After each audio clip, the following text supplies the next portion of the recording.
Trump shuts Venezuela airspace. World anticipates US invasion. Trump's open regime change bid. Iraq, Afghanistan, Panama and Vietnam. What is Donald Trump planning in Venezuela? Well, as tensions escalate in the Western Hemisphere with the United States amassing unprecedented military forces in the Caribbean, tonight we delve deeper into the question, can the US invade Venezuela? Hello, you're watching Explained by NewsX with me, Vineet Malhotra. We examine the strategic options facing US President Donald Trump, including a stark comparison of military capabilities, America's growing footprint in the Caribbean, the formidable geography of Venezuela, and lessons from the US's own history of intervention in the region, most notably the 1989 invasion of Panama. This comes amid Trump's recent warnings of land action against alleged drug networks tied to Caracas, with the White House insisting all options remain on the table. Let's break it down for you. Well, US President Donald Trump intensified his threats towards Venezuela on Saturday, issuing a stark warning that the country's airspace should be regarded as closed. Following months of deadly US attacks on suspected drug smuggling vessels, speculations are growing that Washington could carry out a military operation in Venezuela. Trump's warning follows days after US aviation authorities advised airlines to exercise increased caution near Venezuela due to rising tensions, prompting several major carriers to suspend flights. He stated this week that efforts to stop Venezuelan drug trafficking by land would start very soon. Well, in recent months, the US has stepped up pressure on Caracas as part of a counter-narcotics effort targeting drug trafficking, which the Trump administration claims is orchestrated by Maduro's regime. This month, as US President Trump traveled to his Mar-a-Lago estate, he told reporters aboard Air Force One that he had sort of made up his mind about whether to launch US military strikes on Venezuela. He added that I can't tell you what it would be. Publicly, the president has been keeping his options open.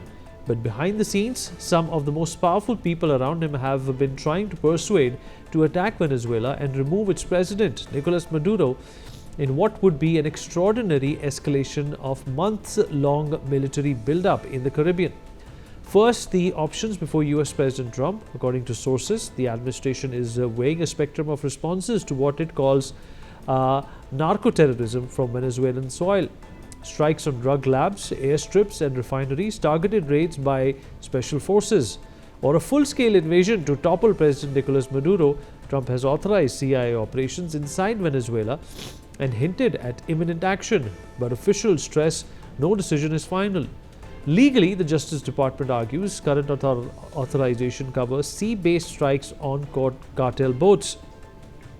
But land incursions would require new congressional approval or a fresh legal rationale, something lawmakers like Senate Majority Leader Chuck Schumer warn could violate the Constitution's War Powers Clause. Critics call it regime change by another name. Echoing Trump's past aversion to forever wars, supporters see it as a vital to stem drugs killing Americans. Whatever the path, the stakes are sky high. A power vacuum in Caracas would spark chaos, refugee waves, or even broader regional conflict. The administration has labeled Venezuela's Cartel de los Soles as a foreign terrorist organization, citing this designation as legal justification for certain operations, while Venezuela contends it is a false pretext for intervention. Trump also claims that the cartel is headed by the Venezuelan president. As part of Trump's Venezuela strategy, the US has increased its military presence in the region, deploying an aircraft carrier and warships and sending senior military officials to meet with leaders across the Caribbean. Caracas, seeing the substantial US military presence in the Caribbean as an effort to force out President Nicolas Maduro, condemned Trump's warning as a colonialist threat. Maduro's government subsequently banned Turkish Airlines and 5 others, namely Iberia, TAP Air, Portugal, Avianca, LATAM and GOL, for joining the actions of state terrorism promoted by the United States government. It dismissed Trump's hostile post and demanded unrestricted respect for its airspace. Earlier this week, Maduro urged Venezuelans to give their lives if necessary to defend the country from imperialist attacks. Despite the growing threats, daily life continues for most citizens, with the capital bustling ahead of Christmas and shoppers flocking to stores for Black Friday deals. Although tensions are rising and supply issues are sporadic, Venezuela's state-run oil industry remains operational. A small number of foreign oil companies, including Chevron Corp, which produces roughly a quarter of the nation's output, operate in the country.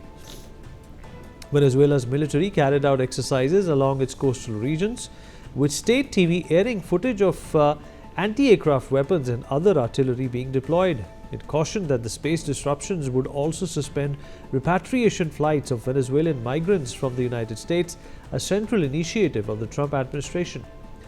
Turning to the power on display, how do the military stack up is the question. Well, the US dwarfs Venezuela in every metric.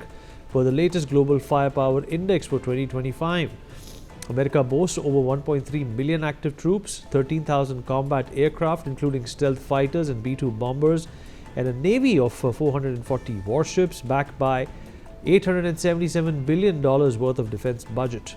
On the other hand, Venezuela, just 109,000 troops, 229 aging jets, mostly Russian-made Sukhois from the 2000s, 34 vessels, and $1.6 billion budget crippled by sanctions and decay.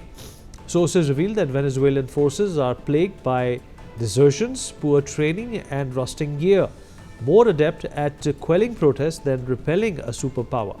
Experts say a US assault could overwhelm Caracas in days, but at what cost? Urban guerrilla warfare and militia swarms could turn it into a quagmire, with analysts invoking Iraq or Afghanistan as cautionary tales. Proximity is power, and the US is flexing it hard in the Caribbean. Since August, Operation Southern Spear has surged over 15,000 troops, 13 warships, including the nuclear-powered USS Gerald R. Ford, the world's largest carrier, and squadrons of F-35 jets and B-52 bombers into waters just miles from Venezuela's coast. Bases in Puerto Rico, like the reactivated Roosevelt Roads Naval Station, host drones and spy planes. Trinidad and Tobago welcomes the joint drills, and El Salvador chips in with seizures.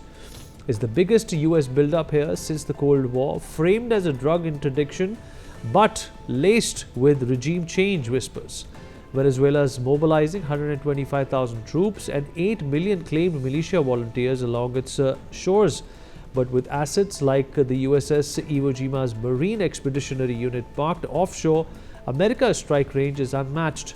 Trump calls it a message.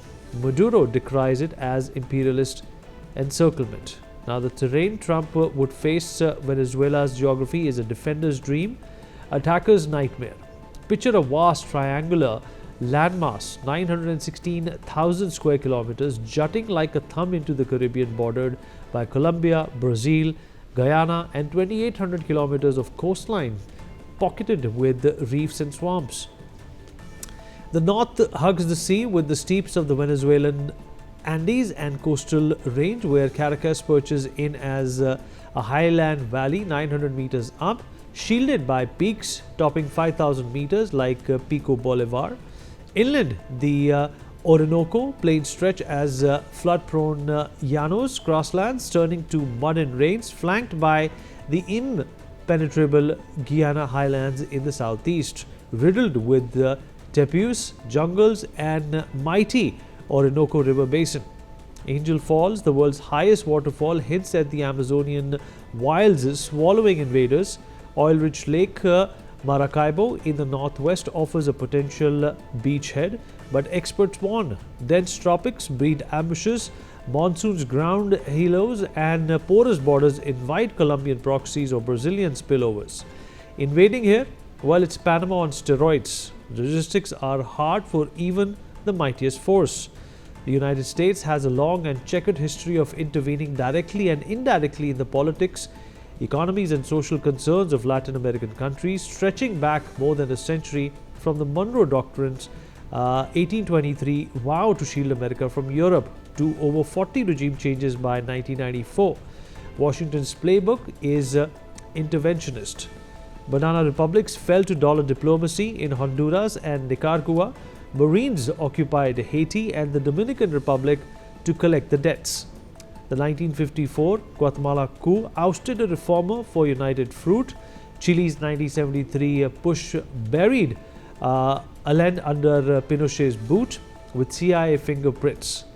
Grenada's 1983 rescue toppled a Marxist regime, and Haiti saw US-led ousters in 1994 and 2004.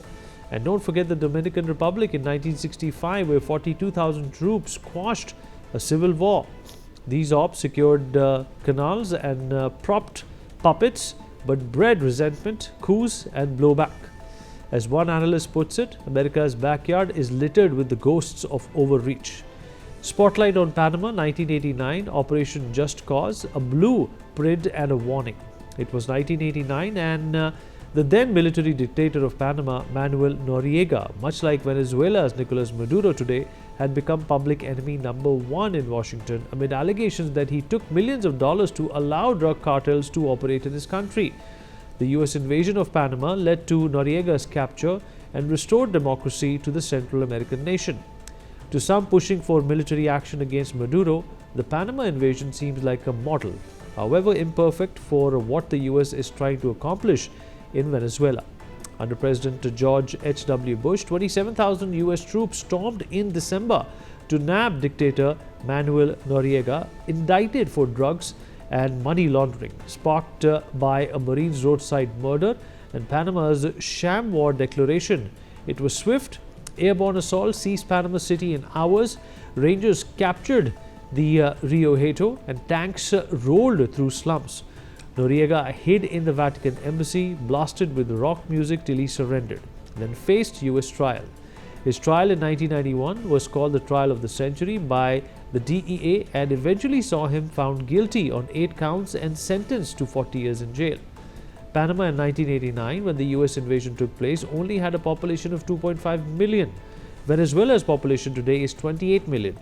Venezuela's landmass is more than 10 times of the size of Panama, which at the time of the invasion hosted US military bases. Finally, any US military action in Venezuela would likely have to contend with the country's impenetrable jungles and dense slums, where gang members are so heavily armed that even the Venezuelan military rarely enters.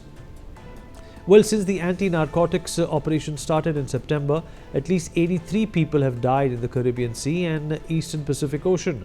Washington has not provided proof that the targeted vessels were involved in drug smuggling or posed a threat to the US, and experts argue that the strikes constitute extrajudicial killings, even when aimed at known traffickers. Meanwhile, Trump announced plans to pardon a former Honduran president serving a decade-long US sentence for cocaine trafficking just 2 days before that country's election.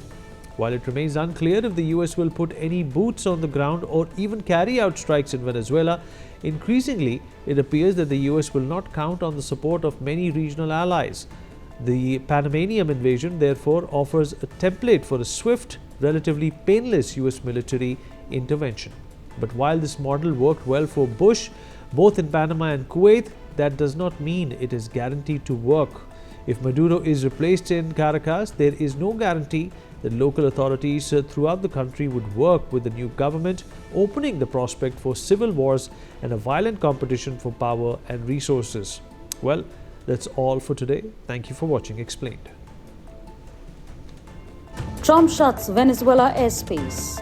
World anticipates US invasion. Trump's open regime change bid. Iraq, Afghanistan, Panama and Vietnam. What is Donald Trump planning in Venezuela?